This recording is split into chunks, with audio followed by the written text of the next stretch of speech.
Good evening, and welcome to tonight's conversations between representatives from college Republicans and college Democrats. I am Greg Miller, co-president of BridgeND, a club on campus for ideologically diverse political conversations. And I'm Rachel Sabnani, co-chair of NDVotes, a nonpartisan campaign for voter registration, education, and mobilization. We are honored to co-sponsor tonight's event, which is the first of many of Student Government's Civic Engagement Week. We applaud this commitment to improving political engagement on our campus. We would also like to thank ND Student Media for providing us with the resources to bring this educational tool to you, our fellow Notre Dame student body. This country's political climate is in crisis. Yet we may often overlook that the same people that created this culture were once in our shoes, attending prestigious universities like this one that we call home. How is this possible? And can we do any better? Attending the University of Notre Dame has the possibility to propel us all into positions of power, and we must arrive there with the tools of civil dialogue and intellectual humility. Tonight, we ask viewers to critically engage with all arguments. Criticize, find areas of agreement, and carve out your own political beliefs. The intention of tonight's event is to educate students about other college students' ideologies and how they informs their public policy decisions, and to engage in discourse to enhance, not hinder, our understanding. If we can do that, not just tonight, but in all of our civic life, then we have the possibility to create a better political climate for this nation. It is also our aim to help students cast an informed vote. We urge you to continue educating yourself, civically engaging in your communities, and discussing with your family and friends in order to understand what you are voting for every time you cast a ballot. Voter registration and education resources can be found on the NDVotes page of the Center for Social Concerns website or at the link in our Instagram bio. Tonight's debate format will commence with opening statements from both college Democrats and college Republicans about what philosophy informs their political views. We will then ask questions where the respondents will have 1 minute and 30 seconds to respond to each question. Follow-ups will be allocated 45 seconds. Participants may ask for a follow-up or may be prompted by the moderators. The questions this evening will be separated into 3 policy areas: social issues, economic issues, and foreign policy. The event will then conclude with concluding statements from college Republicans and college Democrats. And now to introduce our debaters. Representing college Democrats will be Patrick AIMONE and Zach Holland, and representing college Republicans will be Adam Morris and Charles D-ZAHM. College Republicans will now present their opening statement. We are experiencing tumultuous times in America, with basic questions regarding the role of government and the legitimacy of our institutions being asked. It is worth reflecting on the principles on which this country was established to see how we are doing in fulfilling the American experiment. Jefferson wrote in the Declaration that government is instituted first and foremost to secure the right to life. This is a right that must be defended for both those born and unborn. The second duty of government is to protect the sovereignty of the nation. Our founders shed their blood to earn America her independence. Yet for many years, our leaders have made a mockery of this hard-won independence and diluted the value of American citizenship by failing to enforce our immigration laws. Property is another core right inherited by the American people. Recent decades, however, have seen a massive intrusion of government into the sphere of commerce and the establishment of a healthcare market that is all but socialized. The security of all these rights is predicated on the rule of law. Without the presumption that laws will be enforced, no society can flourish. Unfortunately, recent months have been characterized by violence committed by political radicals. With so much at stake, the question we are faced with this election is, will we preserve what is left of the values, freedoms, and institutions we have inherited? Despite his many flaws, President Trump has proved himself to be an unapologetic defender of American exceptionalism, the rule of law, and the rights of the unborn. Thank you again to Student Government for hosting this wonderful event. Charlie and I are blessed today to have this opportunity to come before you to debate and to defend conservative values as we struggle with each other and work together to construct the future of our great nation. College Democrats, your opening statement. Before I begin, I'd like to thank Student Government and BridgeND for hosting this amazing event, and to the college Republicans for being participants. I'd also like to point out that this stage does not look like America. There will be 4 white men up on this stage tonight, and they will be debating issues that disproportionately affect women and people of color. And while our perspectives are valid, they cannot capture the millions of perspectives across America that are much more familiar with injustice and failed public policy. I ask the audience to keep this in mind as we debate tonight, and I invite you to look into more resources with the activists on the ground that are familiar with this.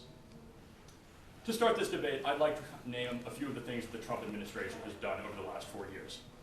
They have embraced nationalism and fascism, fear and division, dividing us for political gain. They have embraced voter suppression efforts and rejected policy proposals that would make our nation more democratic.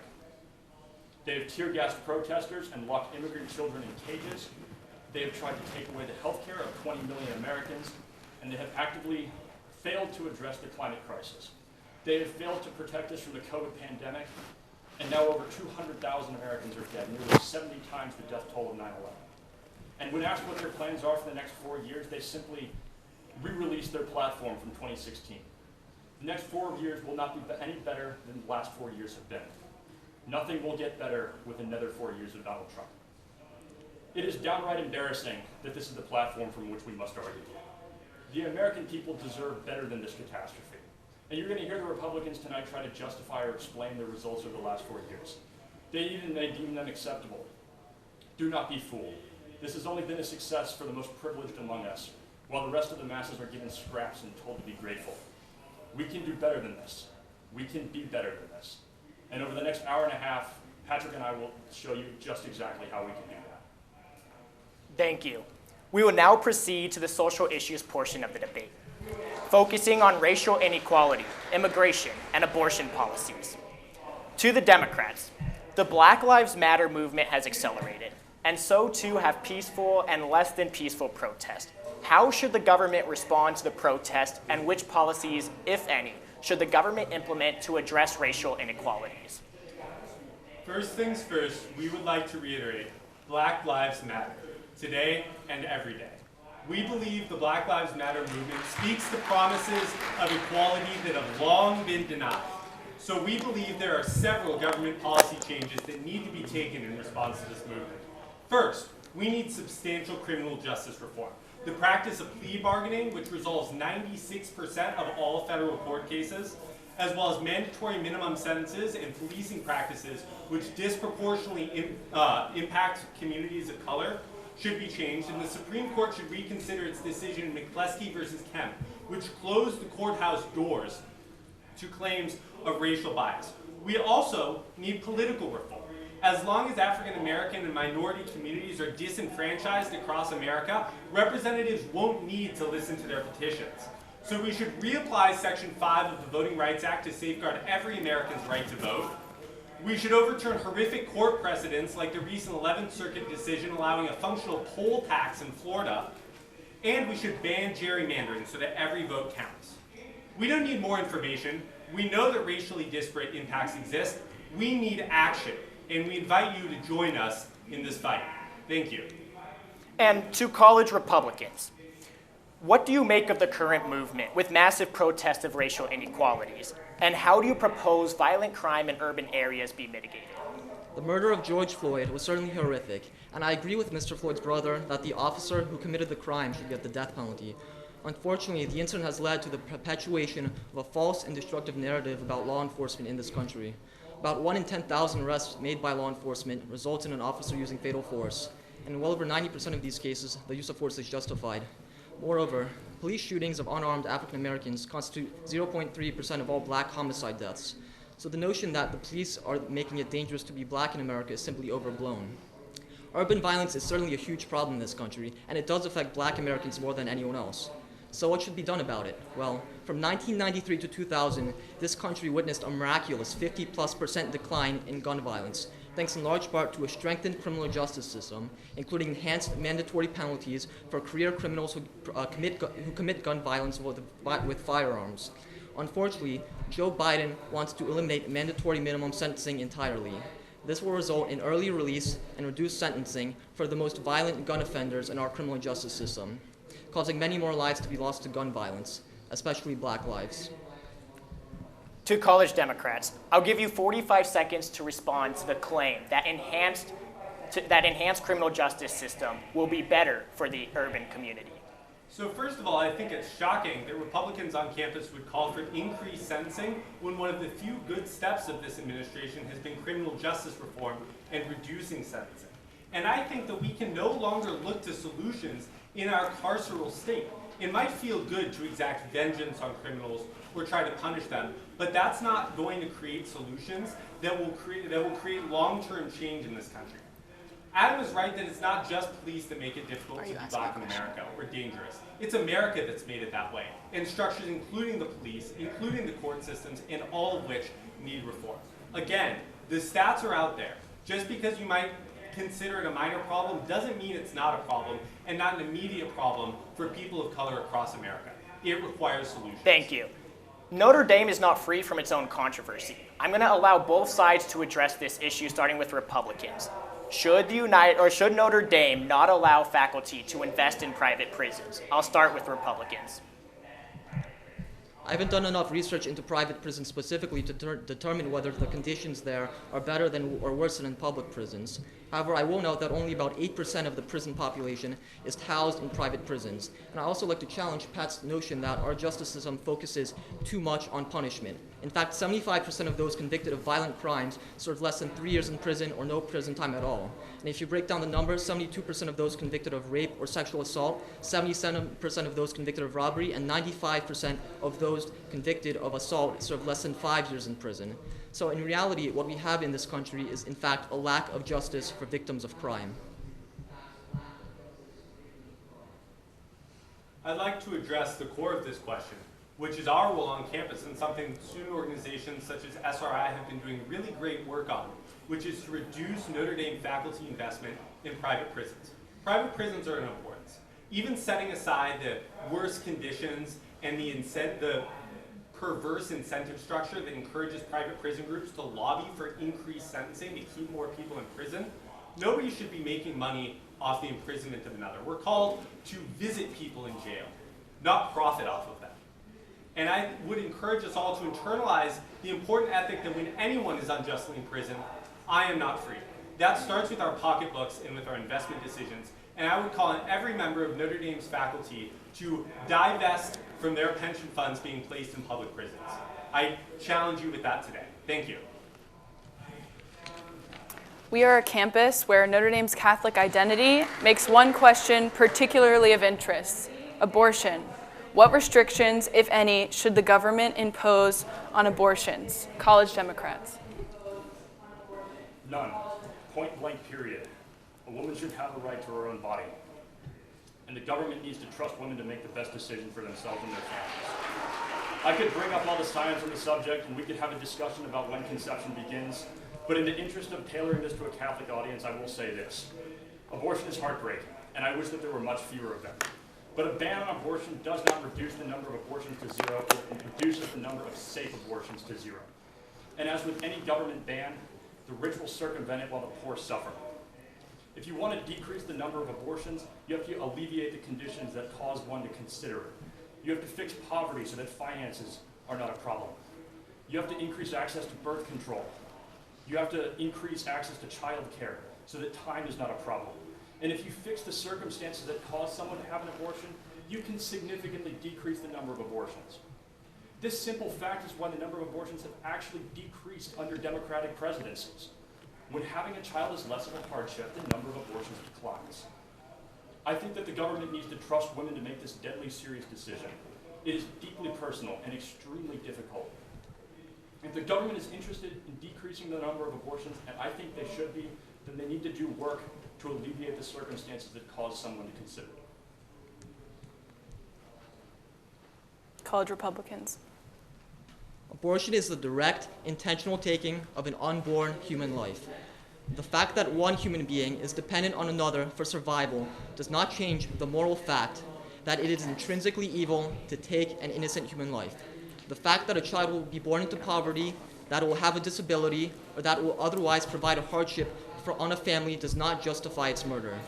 Defending the sanctity of life is the most important function of civil law. Unfortunately, we have reached the morally absurd point where, in the state of New York, for example, where the death penalty is outlawed, you cannot give the lethal injection to a mass murderer, but you can give a lethal injection to a baby in the 3rd trimester. I believe the practice of abortion should be outlawed entirely. Some may ask, what about rape?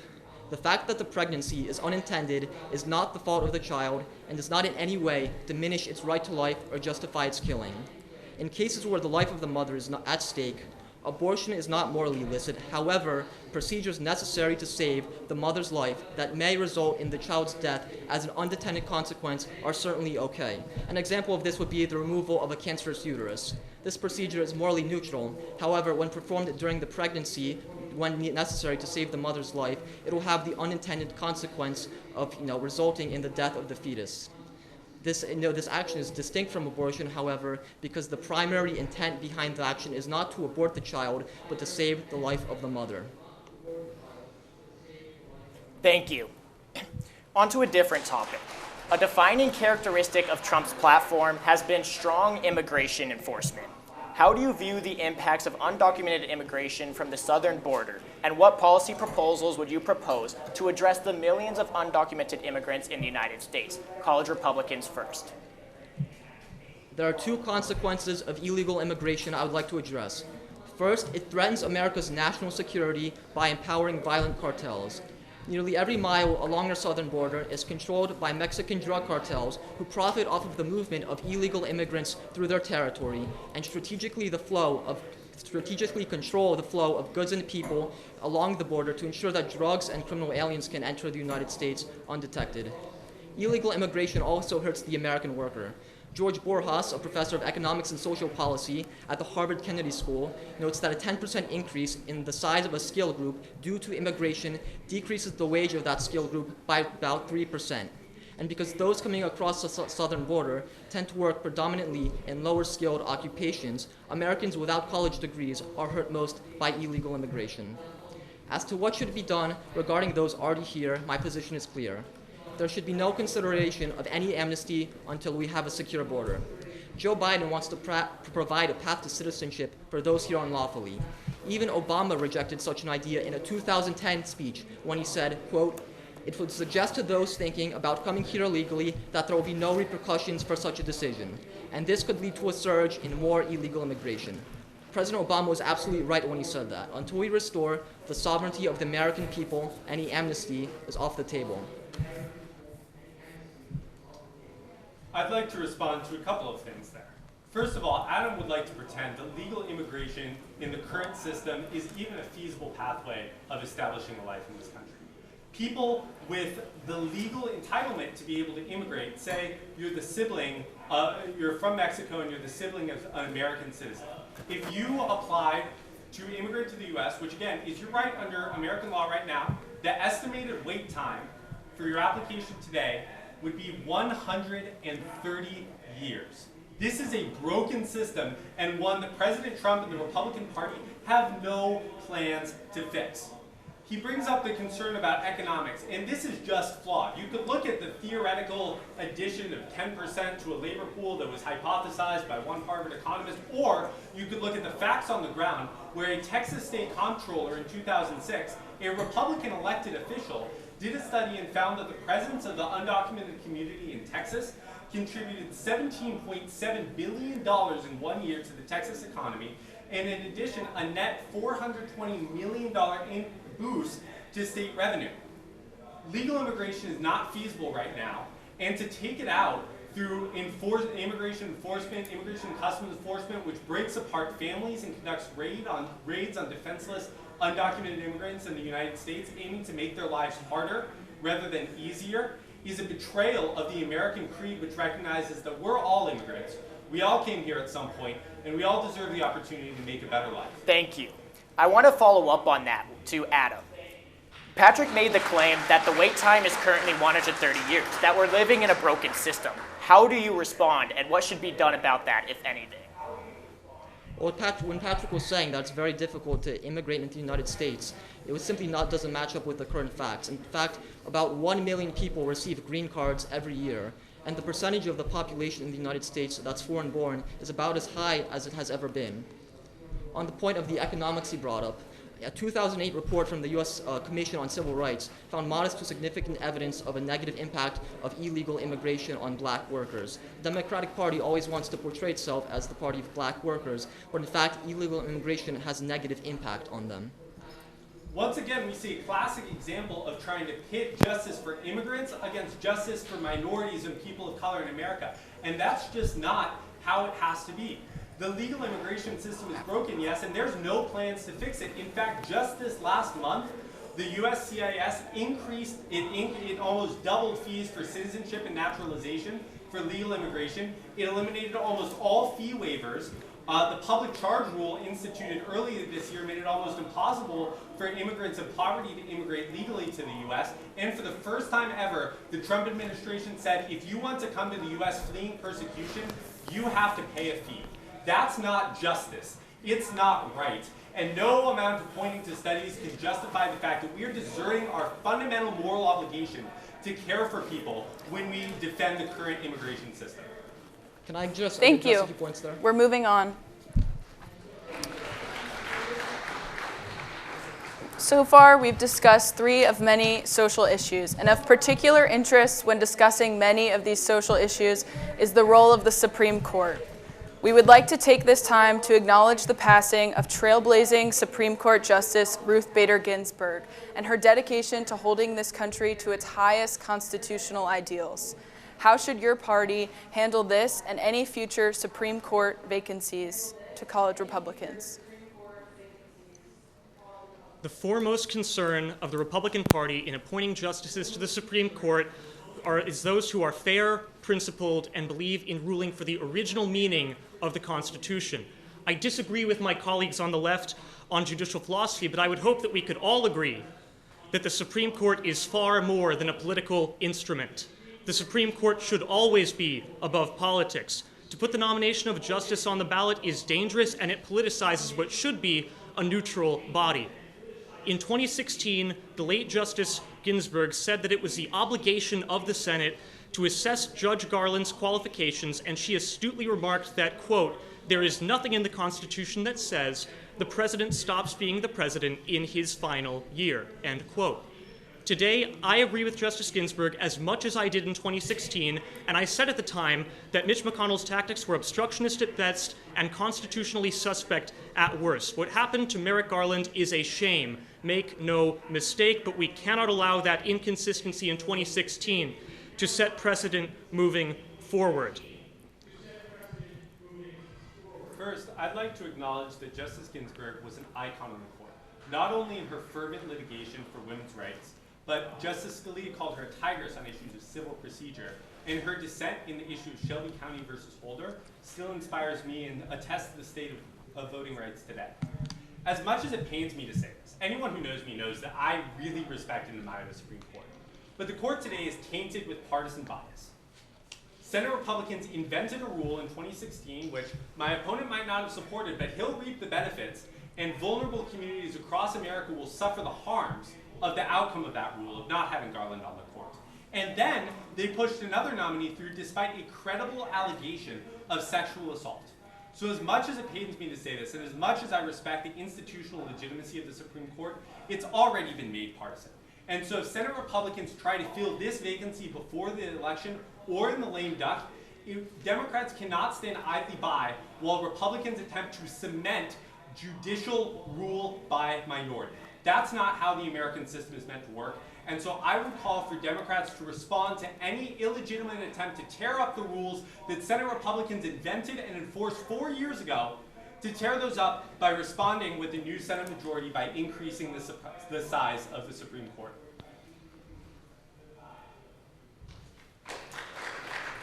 To safeguard the integrity of the courts, I propose a constitutional amendment specifying the number of Supreme Court justices at 9 people at any given point in time to prevent either political party from packing the court. I fear that we are returning to the 1930s, a much darker time in our political history, when President Franklin Delano Roosevelt suggested adding more justices because it would help his New Deal era campaign. If we cannot trust the courts to impartially interpret the law, we can have no rule of law in this country. Mr. Yagi, it's a respectable proposal, but the courts are already partisan, and you can't turn back time. So I would love it too if Senate Republicans who are in the minority or in the majority right now could say, we're going to wait. We're going to let whoever's fairly elected in November decide the Supreme Court nomination as they did in 2016. But if that's not the case, then the rule book and the institutions are already out the window, and there's nothing we're going to be able to do to get them back. In the words of Justice Ginsburg herself, we should evaluate President Trump's judicial nominee. We'll move on from that, but that was a great discussion. Thank you, College Democrats and College Republicans, for those thoughts. We now move on to economic issues, the focused portion of the debate where we'll discuss climate change, healthcare, and the effect of COVID-19. To college Republicans. Republican members of Congress created the Republican Roosevelt Conservation Caucus in 2017 with the goal of environmental action while maintaining free market principles. How do you propose addressing climate change while upholding your values of minimal government interference? Make no mistake, climate change is important. And as conservatives, many of our party leaders have forgotten that we should aim to conserve.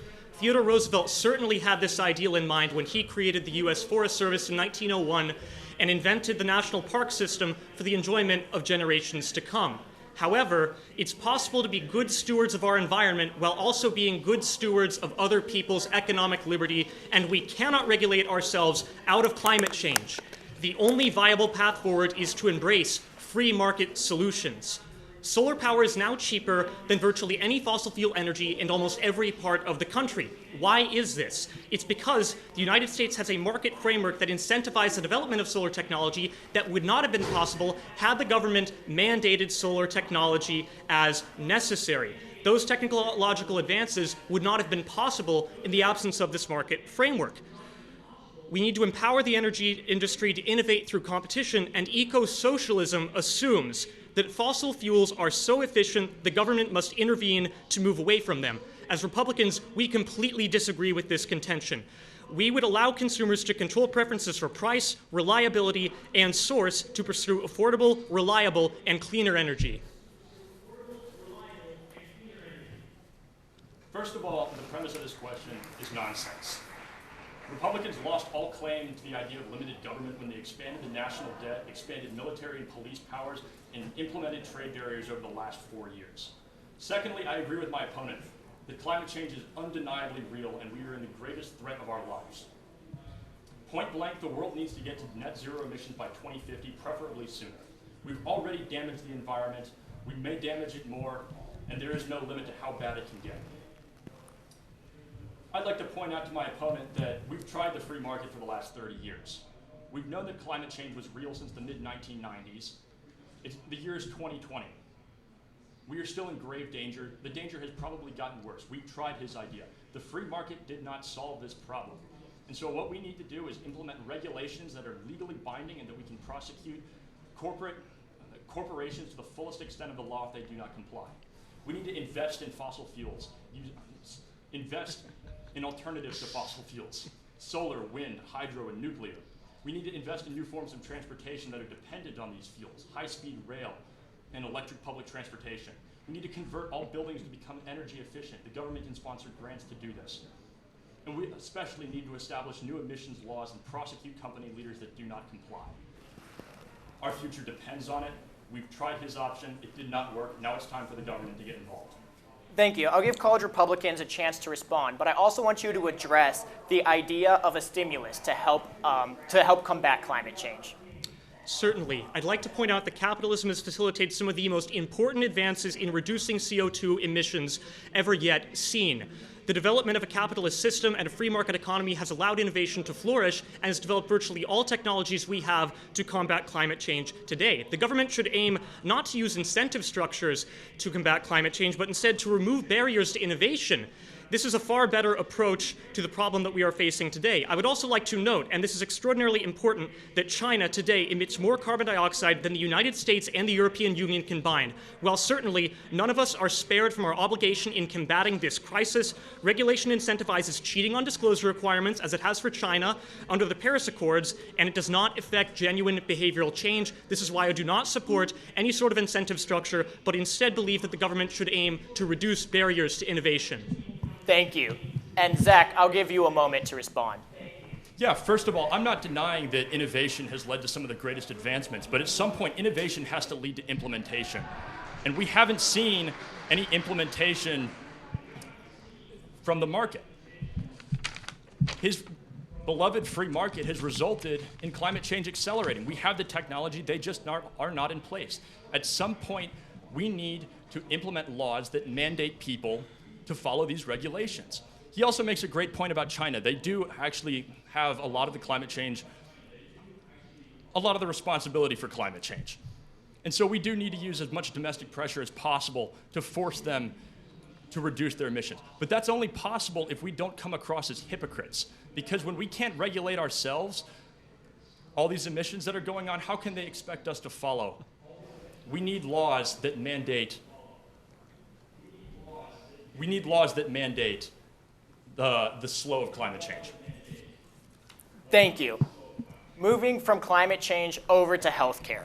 Democrats have proposed massive and varying solutions to our healthcare in the United States. To the Democrats, does the United States have a healthcare problem? And if so, what should be done about it? First of all, this is just an absurd question. Absolutely, we have a healthcare problem in this country. 44 million Americans do not have health insurance. Another 38 million are undercovered. Over 20% of our country is at risk of dying simply because they cannot afford medical care. So how do we solve this?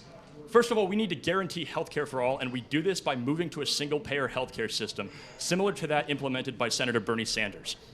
This system guarantees health care for all, and it lowers overall health care spending. Let me repeat that. It guarantees health care for all, and it lowers overall health care spending. Those are the two primary issues, and it already solves it. It removes hundreds of billions in administrative costs, hundreds of billions more in prescription drug costs, and it simplifies the unbelievably complex American healthcare system, and it covers care from nearly every doctor and pharmacy. In case you aren't convinced that there is a problem, COVID-19 has shown the entire country the flaws in our healthcare system. And it's made clear that it is only as secure as the worst insured, worst cared for person in this country. We cannot approach this from an individualist perspective. Public health is a collective effort, and our policies should reflect that. Additionally, employer-based health insurance means that millions of Americans will lose their coverage in the event of an economic crisis, precisely when they need it most. We are the richest country in the history of the world. We can afford to make sure that everyone can see a doctor. No one should die because they're too poor. Surprisingly, I agree with my colleague on the left. The United States most certainly does have a healthcare problem, though the problem that we conceive of is very different from the one that they do.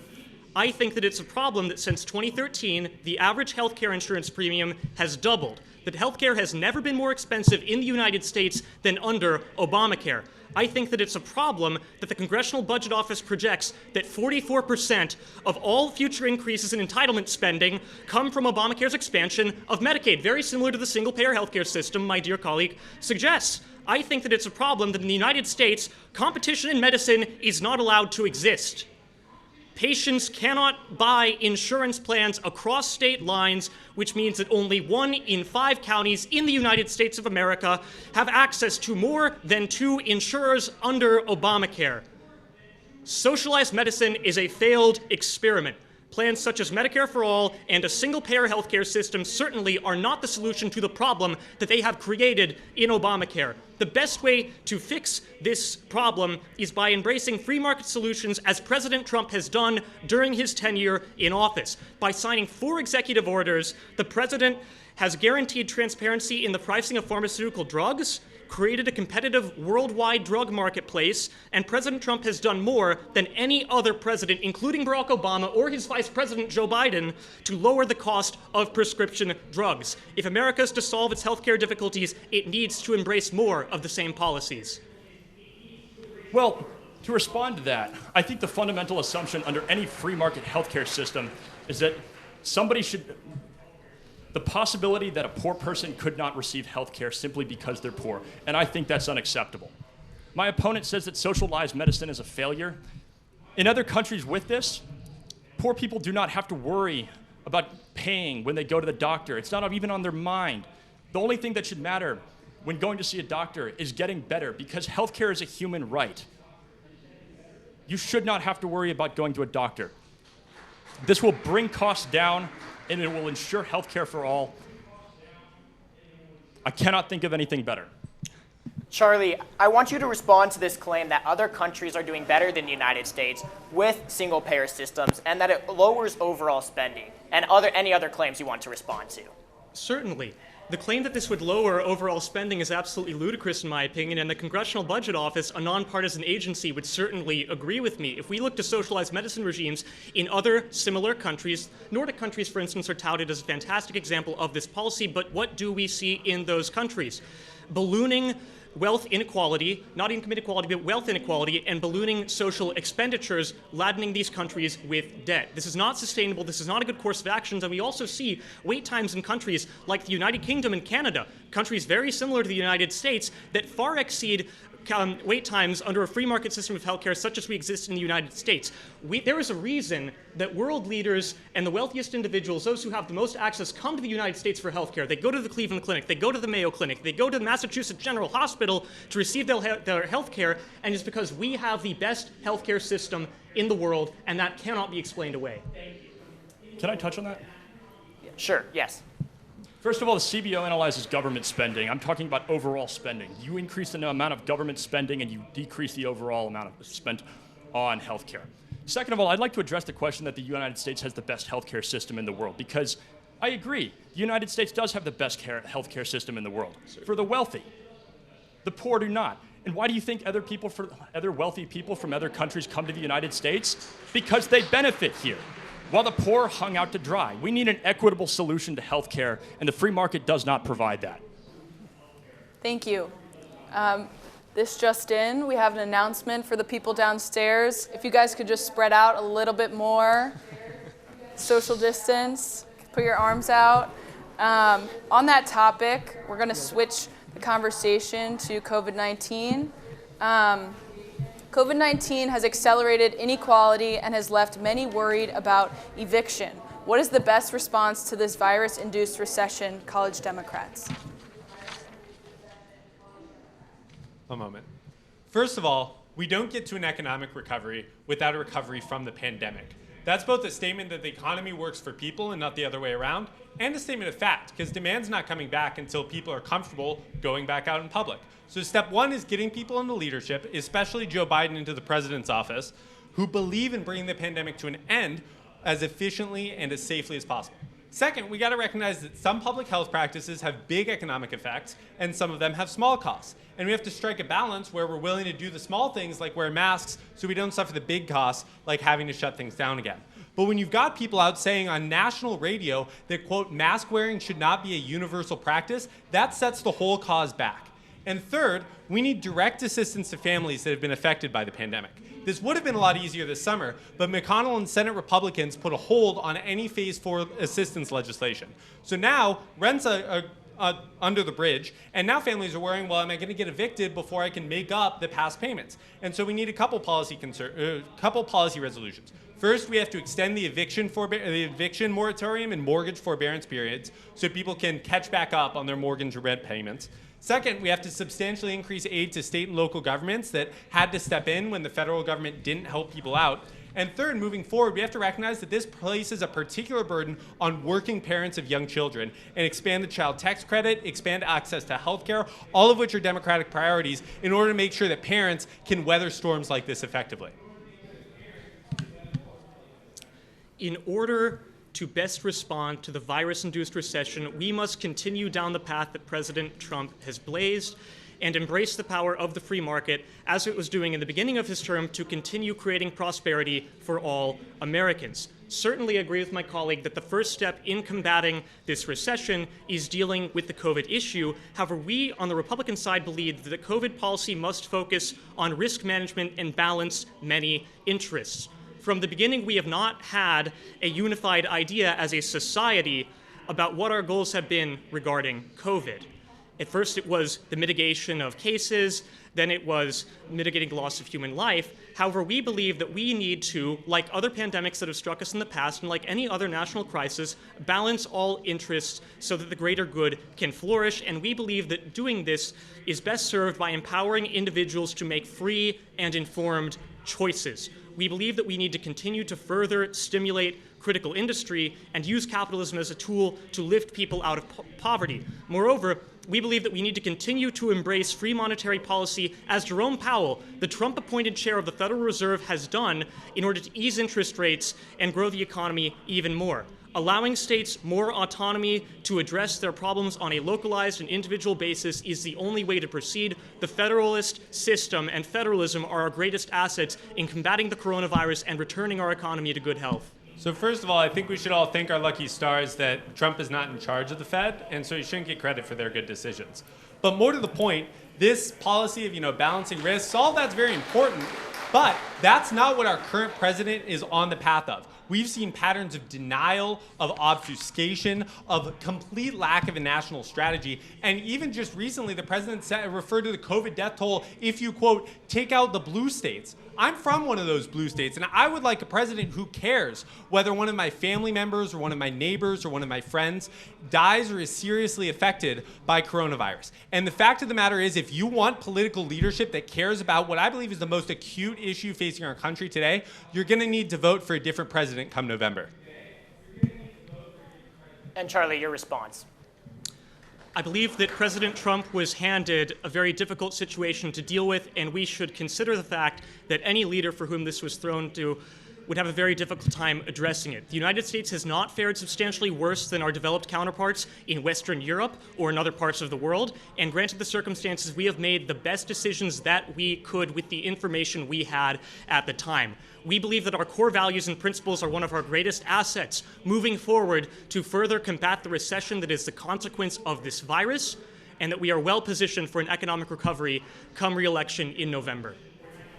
Thank you both for that good discussion. Now moving on to a similar topic, but slightly different. For several decades, wages have been stagnant and inequality grew substantially. To the Republicans, should the government play a role in reducing inequality through welfare policies? Certainly. The government has an incentive to use welfare to prevent absolute poverty, but the government should not attempt to use welfare policies to reduce inequality because it simply doesn't work. Let me explain. Ballooning social spending has magnified wealth inequality because it displaces private wealth accumulation by lower class and middle class households. Countries such as Germany, France, Austria, the Netherlands, and the Nordic countries that the left likes to tout so much are perfect examples of this policy in action. Each of these countries have extraordinarily high social spending, and income inequality is lower. Yet the more important metric, wealth inequality, is far larger than in the United States. Very low private wealth holdings from less well-off households are the norm in these countries, and welfare spending is negatively correlated with household net wealth in every single instance. Measured inequality of wealth without fail accompanies growing welfare policies. Why is this the case? Because it incentivizes long-term reliance on the state, because it reduces the means for ordinary households to save and invest. It crowds out private savings as they reduce the need to save personal financial assets. And for instance, in Denmark, a country again touted by the left as a paragon of virtue, net wealth is negative among the bottom 60% of all households. Certainly welfare is important to prevent absolute poverty, to reduce inequality. Welfare is not the preferred solution. First of all, I'm not going to pretend that any country in the world has figured out a solution to wealth inequality. But platitudes like economic growth do not mean a thing if that growth is not distributed to all Americans. No economy can function without labor, and when businesses do not take care of their workers in the interest of profit maximization, Americans suffer, and it is the duty of the government to step in and protect the people, and in doing so, the government protects the economy. I'll give you some stats on the economy right now. Real wages have not grown since the 1980s. 4 individuals hold more wealth than the bottom 50% of Americans combined. Social mobility is at its lowest in a century. And the upward redistribution of wealth has cost the bottom 50% of Americans $50 trillion since 1980. Our economy is running on fumes, and the rise of automation means that it will collapse if we do not protect American workers through government action. So what do we do about this? We can institute a UBI program, championed by Andrew Yang, to redistribute wealth to the lower half of the country. We can enforce antitrust legislation and break up big corporations that profit cut and seize the wages of the workers to boost their stock values. And we can raise taxes on the wealthy and corporations and redistribute that wealth to the bottom part of the country.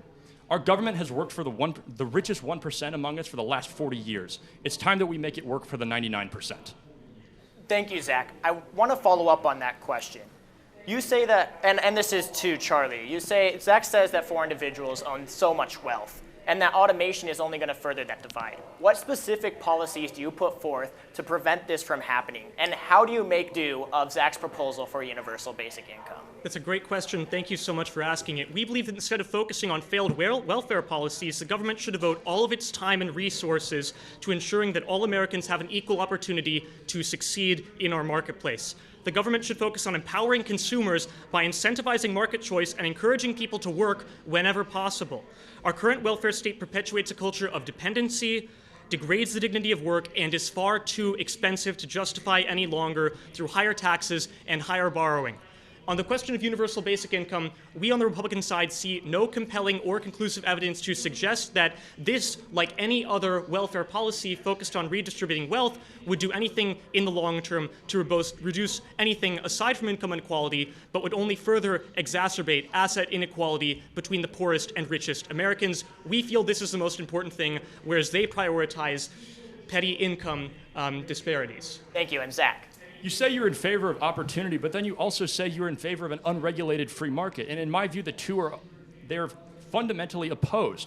Because as the free market, as individuals gather wealth in the free market, they will act with that wealth to protect their children, and so that their children can remain wealthy. And so the poor remain poor and the rich get richer. And this cannot work. As to the automation question, it's a tough one, and our future is certainly in doubt because of it. But I believe that private ownership of automation will only lead to increases in wealth inequality. We need to institute a universal basic income to ensure that the lower class receive their fair share of this effort. I'd like to address the idea that inheritance in and of itself is negative for most people in the United States, and I would completely agree with this characterization. I think this is actually a huge problem in how our wealth is distributed. However, the liberal policy that's been proposed does more to exacerbate inheritance inequality, because again, their policy focuses exclusively on income inequality, not asset inequality. When one person passes away and leaves their inheritance to another person, those assets are naturally going to be passed on. They aren't taxed by the state very much, and they are going to inherit those things. If people are using disposable income to finance their lifestyles, disincentivized from saving and not able to build up a solid asset base, that is going to be what perpetuates inequality by not allowing those in the lower classes to inherit more. Because again, they are prioritizing not real asset or wealth equality, but instead income inequality. It is an unsustainable and short-term model. You know, I'm glad that you brought up wealth instead of income, because this is actually one of the issues that I fundamentally disagree with a lot of moderate Democrats on. Democratic presidential candidates like Bernie Sanders and Elizabeth Warren have proposed a wealth tax in which you take the wealth of the extremely wealthy. I believe Elizabeth Warren was going to take 2 cents on every dollar, and you can use that to fund government programs that would benefit the poor. As my opponent said, assets are the most fundamental thing in terms of perpetuating inequality, not income, because income taxes they affect the lower classes more. And so what you need to do is you need to tax the wealth. You need to tax the assets of the rich and redistribute that to the poor to fix income inequality. Thank you. Thank you for a robust conversation about the economy from both sides. We will now move on to a foreign policy discussion. Starting with the general question to the Democrats, how would you grade Trump's administration's foreign policy? Which aspects have been beneficial and which aspects have been not beneficial? Well, first of all, I'd give the Trump administration probably a D+ on foreign policy, and it's probably been their best area over the last 4 years. The U.S. certainly needs to take a harder line on China, especially given their various human rights abuses and growing security threat, and I commend the Trump administration for doing this. He's pushed NATO to meet their agreed-upon contributions to the common defense, yes, but that common defense was designed to defend against Russia and other totalitarian countries, to which Trump has cozied up to, including Vladimir Putin and Kim Jong-un in North Korea. He promised to bring our troops home, but 160,000 active duty troops are still abroad, only a 15% decline from 2016. He stabilized relations between Israel and Bahrain and the UAE, but he also moved the U.S. embassy to Jerusalem and has continually expressed no support for Palestinians. He's also accelerated drone strikes in the Middle East. He removed the United States from the Iran nuclear deal in 2018. And 2 years later, his administration says that Iran has enough nuclear material to build a bomb. Every foreign policy success you will hear from the Republicans has been accompanied by one or several failures in that region, which has ultimately reduced the U.S.'s standing around the world. A median of 32 developed countries around the world had 65% of its population express a lack of confidence in Trump to do the right thing when it comes to foreign policy. Our reputation around the world is in disrepair, and we need a new president that will fix that. I think I'd really have to disagree with my colleague on the left about his characterization on Trump's foreign policy goals. I would probably give the president between a B+ and an A-, and here's why. What victories have we achieved since President Trump took office? I think that President Trump's foreign policy has been all about dialogue. Dialogue with our allies that brought about the destruction of ISIS. Dialogue with North Korea over de-escalating nuclear tensions. Dialogues with the Balkan states of Kosovo and Serbia to strengthen economic ties and reduce conflict in that area to a level unforeseen since their violent civil war in the mid-1990s. Dialogue with the Taliban to end an 18-year conflict and finally withdraw U.S. troops from Afghanistan. Dialogue with the Middle East peace agreement, the Abrahamic Accords signed just last week, which signals a total paradigm shift in U.S. foreign policy as Bahrain and the United Arab Emirates, for the first time ever, have normalized relations with Israel, and they are the first Persian Gulf countries ever to do so.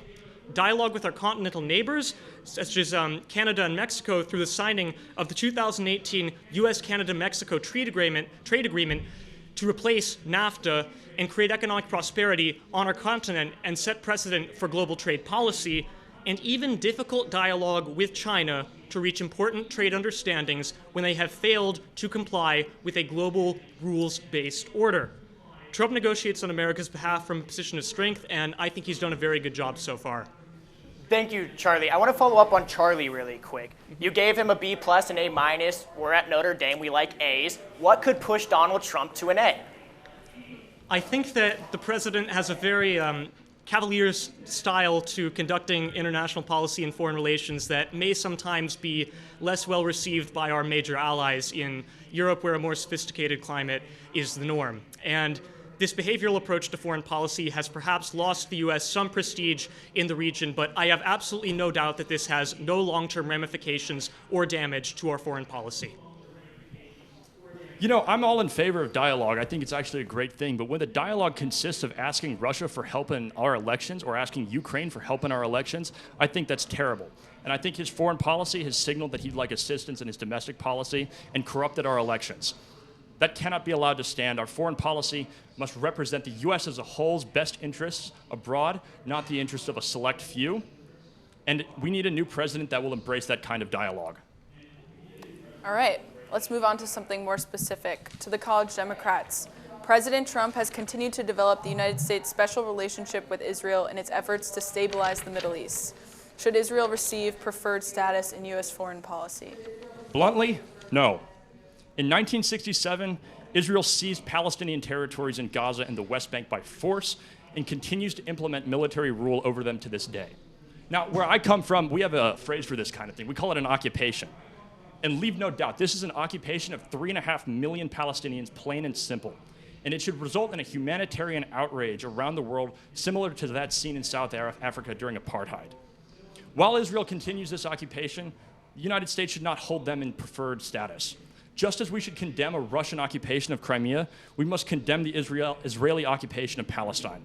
At the very least, the U.S. should not help them cement their holding there. The U.S. should not recognize Jerusalem as the capital of Israel. It should not recognize Israeli sovereignty over the Golan Heights neighborhood. You cannot stabilize a region with occupation. It only leads to resentment. It is time for this occupation to end, and the U.S. should leverage all diplomatic means necessary to make it so. Israel has been the key to successful U.S. foreign policy in the Middle East for a very long time. Its status as a preferred United States ally should continue to remain the same because of the amount of time and energy that we have spent developing our relationship with that country and how much peace we have been brokering between it and the countries that surround it. Make no mistake, Israel, like all other states, is not a perfect country. It has its own demons to reckon with. But Israel, unlike any other country in that region, has consistently been a United States ally, and we have made great strides in maintaining this relationship under President Trump. As my colleague on the left said, by by moving the United States Embassy to Jerusalem, by signing the Abrahamic Accords, by getting the United Arab Emirates and Bahrain to recognize Israel, President Trump has done more than any other president in recent memory to cement a critical player in that region to ally with the United States. It gives us a great foothold from which we can conduct foreign policy operations to more hostile countries. If we cannot stabilize Israel, we cannot stabilize the Middle East, and it is extraordinarily important that we continue to treat Israel as a preferred ally, given the relationship we have built up, and given the special cultural ties, military ties, and economic ties that we have with that nation. You know, it's interesting, and I find it incredibly interesting that you would categorize the U.S.'s foreign policy in the Middle East as a success, given that we were in 2 endless wars for the last 20 years. I also find it interesting that you define the stability of the Middle East as directly tied to Israel being there, instead of looking at the fact that Israel being there could be a direct cause of the instability. We need a more nuanced approach to this. We need new foreign policy, not the same one that's been in place for the last 25 years, and I hope Joe Biden will do just that. I couldn't agree with you more that we need a new policy in the Middle East than the one we've seen over the past 25 years, namely the 8 years under Barack Obama that Joe Biden was president, or those successors came before him who have continued the status quo in Israel. President Trump is the first president to break with this status quo, and I am entirely confident that we will continue to move in a new direction and that this will create peace and stability for the region, as well as cement U.S. hegemony abroad. Yep. Yeah, so All right, we'll move on to the next question. TikTok has become a symbol of rising distrust and rising economic power of China. To the Republicans, what should be done to combat China's rising power and human rights abuses? Yes, certainly. I think that the key word in the U.S.-China relationship is reciprocity. China is more than free to compete in a globally competitive marketplace, but it has to play by the rules and adhere to internationally respected norms and values. If it doesn't, it should expect a proportional response. China's consistently violated international law, and even as my Democratic colleagues have conceded, he has been one of the only presidents to truly hold them accountable. Let's delve into that a little bit. In the South China Sea, China has aggressively expanded land claims outside of agreed-upon territorial borders. How did the U.S. respond? Under President Trump, the U.S. Navy and Air Force have conducted freedom of navigation operations in the South China Sea to support regional allies and preserve the rule of law. The Chinese company Huawei has threatened U.S. national security by using grid infrastructure to spy on Americans. How did we respond? Reciprocally, by imposing sanctions on chip manufacturers critical to that company's business success. China has failed to meet the conditions it agreed to in trade agreements and stolen billions of dollars worth of U.S. intellectual property. How did we respond? By imposing proportional tariffs on their exports until they satisfied their end of the bargain. The U.S. can combat China's rising power and abuses by holding it accountable to a rules-based global order. Accountable to trade agreements, accountable to U.S. allies in the region like South Korea and Japan, and accountable to international law. President Trump has been the only person to hold China accountable in a very long time. I'd like to respond to that in a couple of ways. First of all, I recognize there's a real importance of engaging with China on the ideological battlefield. TikTok's an important part of that, right? TikTok uses a secretive algorithm that is potentially susceptible to Chinese Communist Party control. But what that threat also means is that we need a coherent approach. We don't need Trump deciding to ban it because a couple teens on TikTok messed with his rally in Tulsa and then trying to skim off the top of whatever deal gets brokered. In the example of the South China Sea accomplishment, yes, great. Trump's conducted these exercises, but ask yourself, do you really believe for an instant that if China gave him a backdoor into Joe Biden's Gmail account, he wouldn't stop those exercises in a second? This illustrates a fundamental truth. It's not just a crack. Trump's successes in foreign policy depend on the world's assumption that he's just a fun diversion. So you can throw him a success here or a bone there, and then maybe he might ship you some missiles or sign an agreement because he doesn't really at his core care about that stuff anyway.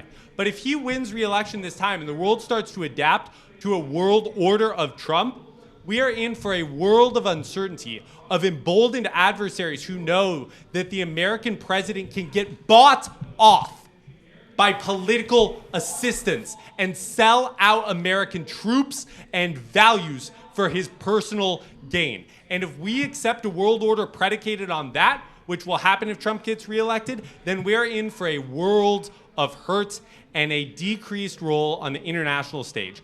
I hope that you're not okay with that, because I am certainly not. You to Charlie. Coherence is one of President Trump's hallmarks of foreign policy. No one country is exempt from the reciprocal action the United States will take if they violate a rules-based global and international order. Rules and accountability are the name of the game in Trump foreign policy, and the Democratic candidate for president, despite 36 years in the Senate and 8 as our nation's vice president, has failed to hold China accountable. There is no reason to believe that he will do otherwise as our nation's president. Charles, you do injury to the memory of Jamal Khashoggi, a lion for the free press in the Western world, when you dishonor his memory as such as to suggest that President Trump will hold accountable every person that violates an international norm. That's just ridiculous. We know that while Trump might align with my policy priorities in some cases or his in other cases, fundamentally the only reason he's making these decisions is for his own self-interest, and America is better than that. I suspect that this conversation is becoming too much about Trump's character and not about policy. So I'm going to switch over to Patrick and ask him specifically about Trump's sanctions on China and how you feel about the sanctions that he implemented against China. Can you be more specific? Yes, the economic sanctions on manufacturing. Again, I think that Trump's one day, other day, incoherent, inconsistent approach to a China policy does a great disservice to America's image on the world stage, right? He brokers a trade deal that places particular emphasis on soybeans because he knows he has to win Iowa, right? He takes a hard line on China in some cases and takes an easy line on them in other cases, but we all know that he's not acting in the persistent national interest of the United States. And frankly, I'd like to assert that in the world stage, where there's not an international legal actor to hold everyone to account, character matters more than anything. Your trust in the character of our president is the only thing that can keep you confident that when he goes into the room alone with another world leader, that he has your best interest and my best interest and our family and our nation's best interest at heart. Character matters more than anything in that regard, and that is something that this president is lacking in spades. I simply fail to understand how my colleague on the left believes that China has been haphazard or inconsistent when it comes to China policy. Let me elaborate on that a little bit. With the particular economic sanctions he mentions on soybeans with regards to Iowa, this is part of an agreement where, through show of force with China and holding them accountable to past trade agreements, they agreed to purchase more United States energy before the coronavirus hit, and they failed to meet those quotas in August, hence triggering another round of sanctions because they failed to make due on the promises that they made under the rules-based global order. We, in tandem, retaliated against them, and those are the only drivers of United States foreign policy with regards to China in an economic context. Every trade policy decision has been predicated on the violation of a stipulation in an international agreement to bring about a reciprocal trade relationship that China has failed to honor under Joe Biden's vice presidency and for the past 8 years before President Trump. You can go to the next question. All right. President Trump has been openly critical of American membership in multilateral agreements such as the North American Treaty Organization, the World Trade Organization, the World Health Organization, and even the United Nations. Is U.S. membership in these organizations important to college Republicans? Yeah, thank you for that question. I think membership in these organizations is very important, and I actually think President Trump would agree. It was the United States at Dumbarton Oaks and Bretton Woods that helped found many of these critical multilateral frameworks that still persist to this day. But we need to look at what their original purposes were. It was once again to create, as President Trump has tried to restore, a rules-based global order. Let's take the North Atlantic Treaty Organization as just one example. It was founded after World War II to keep Soviet power in check, and the idea is a really good one. It's premised on the idea of collective defense in exchange for collective spending. And all member nations under NATO have pledged 2% of their gross domestic product towards funding the alliance. But out of 29 members, only 9 have met that requirement this year. Before President Trump took office, it was only Germany, the United Kingdom, and the United States, 3 countries that met this requirement. The United States, despite being one of 29 members in NATO, funds 22% of NATO's central budget, more than any other member state. So it's logical of President Trump to be skeptical of membership in these organizations. And we all should be skeptical because, once again, reciprocity is not assured under this multilateral framework. Other countries benefit from the system, yet they don't play by the rules. I believe, and the Republican Party believes, that international leadership in these organizations is critical to continued foreign policy success, but sometimes leadership means making sure everybody else is following the rules. You just don't have a rules-based foreign policy when your decisions about what the U.S. foreign policy towards a nation, for example, of Ukraine, in terms of military assistance, is predicated on whether that nation will render tangible support to the incumbent president in the election. The president is not the state, and their interests should not be conflated. And I think here is where the dangers of a second Trump term become especially clear.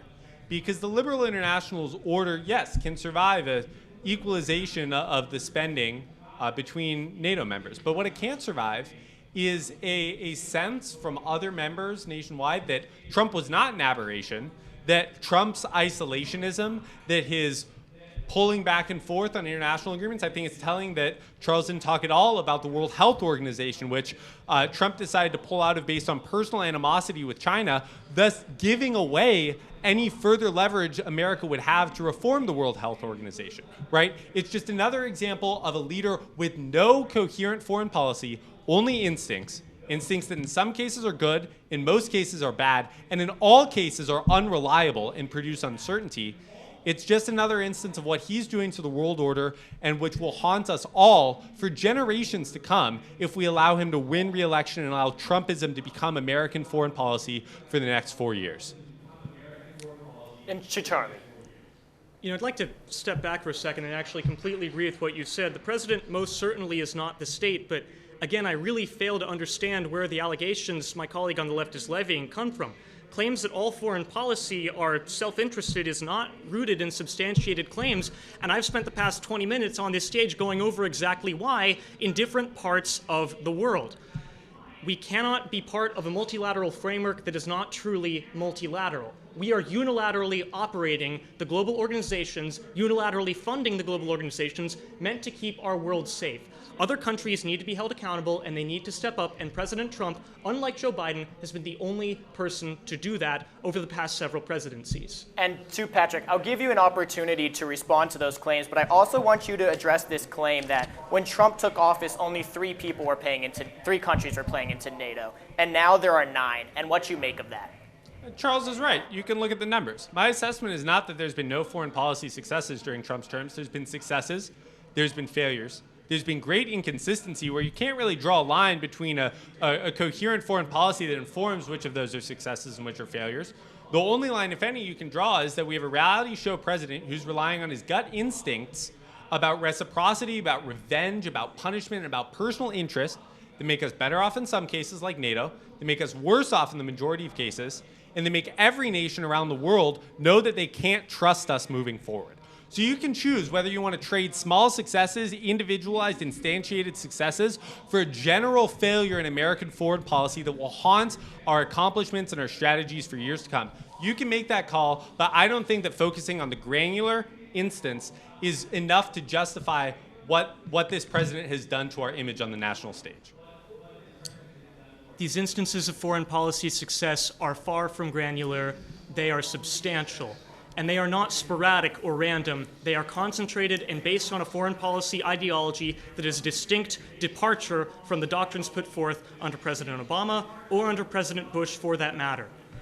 Donald Trump is committed to pursuing an America First foreign policy, and we believe that this has worked quite well. The left itself has conceded many of the successes that have gone along with this, and if their only criticism is that it's too sporadic, that they simply can't make sense of the framework that has informed these successes, I would ask them to look to the evidence and to the results. I think we can agree. It's not exclusively successes. It's not exclusively failures. So what it comes down to under the assessment that every president's going to have some successes and have some failures in the foreign policy arena is whether you want those to be predictable and according to a thought-through strategy, or whether you want them to be according to the whims of Donald Trump.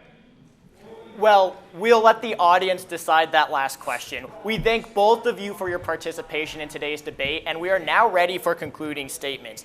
So we'll move to the concluding statement of the college Republicans.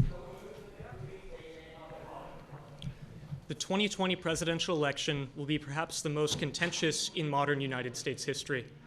Voters are tasked with a choice between two candidates, each with his own unique experiences, perspectives, and moral shortcomings. Thankfully, it's not the job of the American people to pass judgment about which of these two men is the lesser of two evils. No, in this election, the American public must decide the future policy direction of our country. In light of the sweeping crisis caused by the coronavirus, there has never been a stronger need for a clearly defined policy agenda. There has seldom been a need for a president who believes in free markets, U.S. strength abroad, and rule of law more than today. Between the time that President Trump was elected and the coronavirus came to the United States saw unprecedented economic growth, unrivaled prosperity, and unparalleled opportunity for all Americans. To recover from this successfully, we cannot return to the Obama era's legacy of odious regulation and excessive taxation. Moreover, for the first time in recent memory, the United States has held friends and foes alike accountable on the international stage in a cogent policy framework. By engaging our allies in substantive dialogue and negotiating from a position of strength with our competitors, the President has put America first in his foreign policy. To return to the type of foreign policy the Democratic candidate has practiced for the better part of 40 years would be a hindrance to global stability and a blow to U.S. hegemony. Finally, in light of the imminent lawless action perpetuated by the far left over the past several months, the need for strong rule of law has never been clearer. The President has made it clear that he won't stand for it, and neither should you. In 2020, think of what policies you most want to see implemented over the next 20, 50, 100 years. This election is about rebuilding American fundamental values and staying true to our founding timeless principles. Thank you. I apologize for interrupting you, Charlie. We'll now move to Patrick for the College Democrats' closing statement. So you've heard a lot about politicians and policies over the course of this debate, and that's important. I'd like to articulate some values. You've heard two visions, two stories of America tonight. One vacillates incoherently between fear and complacency. Immigrants are going to bring drugs and take your jobs, as Adam suggested, but the free market's got climate change, don't worry. The government sending you a check in the middle of a pandemic would degrade you and take away your dignity, as Charlie implied. But a good healthcare system just requires that a certain number of poor people are going to die every year because they lack coverage, and you have to be okay with that. The thread between these, of course, is a certain devotion to the social order as it is, and the hope that you, a student, a young person today, are going to spend your life too comfortable to ever really challenge that social order. By contrast, our story takes the proper attitude towards American history and America today. It's fundamentally hopeful. It tells a story in which the establishment of slavery and the Declaration of Independence are both foundational moments in American history, in which the promises of America are not yet fully realized, and in which the work falls on each subsequent generation to further the extension of these ideals. They say we should be satisfied. We say we should push forward. The American story is one of great failures and great redemptions, and the Democratic Party, my party, is a perfect example. We've gone from a party established by the genocidal Andrew Jackson and espoused by the Confederate Jefferson Davis to today the best political vehicle for racial and social equality in our time. This is due to the courageous work of politicians and men and women across the board, many of whom loved America even when America did not love them back. So our vision of America is one of hope, hope for a better nation, for a better world, and for progress. It's going to take fighting for, but I believe it's worth fighting for. And I ask you to join the Democratic Party in that fight. Thank you. We would like to thank college Democrats and college Republicans for a very informative and lively debate this evening. We urge you to continue to practice this civil discourse in your dorm community, among friends, and help build a better political climate on campus and in this country. If anything said tonight resonated with you, each club will now be given time to describe what type of engagement they have planned this semester and how to get involved. I'll start. NDVotes is a task force composed of liaisons from every dorm and issue-focused clubs on campus. So if you'd like to become a representative on our task force, please email ndvotes@nd.edu. And this fall, we plan on hosting documentary watches, voter registration drives, and launch our pilot podcast, Pizza, Pod, and Politics. Check out our Instagram at NDVotes for more voter education resources and to follow along with what we're doing. Thank you. And I'll go next for BridgeND. You know, you guys didn't see it off the screen, but they all just shook hands, and that's exactly what BridgeND is about. We're the club for bipartisan political discussion on campus, and we welcome anybody, not just if you're Republican or Democrat, if you're somebody trying to figure it out, if you're a socialist, if you're an anarchist, we welcome you to have civil conversations with everyone. We host weekly meetings on Monday to discuss different policy issues. We also host events throughout the year, including supporting this one. Next week, we'll be hosting an event with 2 former members of Congress the day after the debate, with Notre Dame students to analyze the debate itself. We'll also be hosting ConvergeND with the support of student government and NDVotes and other clubs, and we encourage you all to join that. If you're interested in BridgeND, email us at bridgend@nd.edu. Thank you. College Democrats? Yeah, absolutely. College Democrats is going to be your one-stop shop for everything Democratic on campus and off campus. We're going to be hosting events throughout the year, bringing speakers to campus. We'll also be connecting you with internship opportunities out in the community and nationally, as well as engaging with local activism groups here on Notre Dame's campus. We'll be hosting election watches, voter registration drives, and anything else that you feel the idea to present to us.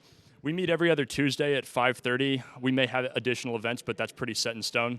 If you're interested, you can shoot us an email at cdems@nd.edu. If you're interested in joining the College Republicans, you can email us at college1@nd.edu. Our next meeting is actually going to be next week on Tuesday. We're going to have a debate watch in DeBartolo 102 in the big auditorium. I wanted to get as big of a space as we can to try to fit as many people as we can while still maintaining the distancing requirements. Next week we also have elections for some of our positions. So if you're a new member who's joining just today, you can still run for positions such as freshman representative, vice president, or coordinator of social activities. We're going to be getting involved in Republican campaigns as well through phone banking, which is calling voters and asking them survey questions provided to us by the Indiana Republican Party. Again, if you're interested, you can just email us at callrepub1@nd.edu. Thank you. Well, it's been a lively conversation between the two sides, and we thank you, the audience, for joining us in tonight's event. And we encourage you all to find areas of agreement with both sides after tonight's debate. Talk with your friends who you came to this event with and figure out and try to make do of your own political beliefs. With that, I believe we have some announcement that Rachel will make, and then we're done. Is it event online? Oh, yeah. The debate will be available on NDTV, on their YouTube, and we will also be publishing it as a podcast as a part of NDVotes. Go Irish, beat civic indifference. Thank you all.